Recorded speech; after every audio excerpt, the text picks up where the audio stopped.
Hi అండి, ఈరోజు మనం రొయ్యల కూర ఎలా చేసుకోవాలో ఈ వీడియోలో చూద్దామా. మనం ముందుగా క్లీన్ చేసి పెట్టుకున్న రొయ్యలను అయితే ఒక పక్కనైతే పెట్టేసుకోండి. ఆనియన్, గ్రీన్ చిల్లీ, కరివేపాకు, కొరియాండర్ని అయితే కట్ చేసి పక్కన పెట్టుకుందాం.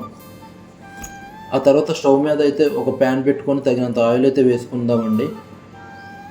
ఆయిల్ హీట్ ఎక్కగానే మనం కట్ చేసి పెట్టుకున్న ఆనియన్ అండ్ గ్రీన్ చిల్లీని అయితే వేసుకుందాం.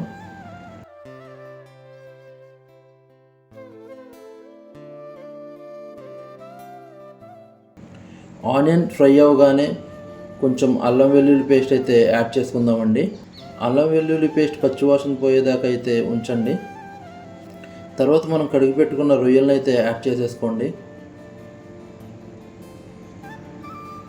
తర్వాత టేస్ట్కి తగ్గ సాల్ట్, కొంచెం పసుపు వేసుకొని బాగా అయితే కలపండి. రొయ్యల్లో వాటర్ పోయేదాకా అయితే ఉంచండి. తర్వాత కొంచెం కారం,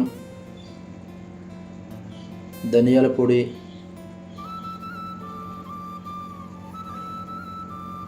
కొంచెం కరివేపాకు వేసుకొని బాగా అయితే కలుపుకోండి.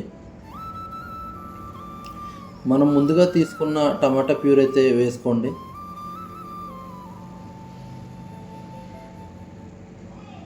తర్వాత మూత పెట్టి ఒక 5 మినిట్స్ అయితే కుక్ అవనివ్వండి.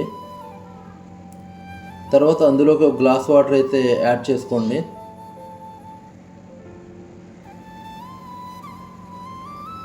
తర్వాత ఒక 10 మినిట్స్ అయితే కుక్ అవనివ్వండి. అంతే, మీకు కంప్లీట్గా రొయ్యల కర్రీ అయితే రెడీ అయిపోయినట్టే. ఫైనల్గా కొంచెం మసాలా, కొంచెం కొత్తిమీర వేసుకొని అయితే సర్వ్ చేసుకోండి. అంతేనండి, చాలా సింపుల్గా అయితే రెడీ అయిపోతుంది. ఇలాంటి రెసిపీస్ కోసం మన ఛానల్ అయితే సబ్స్క్రైబ్ చేయండి, లైక్ చేయండి, షేర్ చేయండి. Thank you for watching.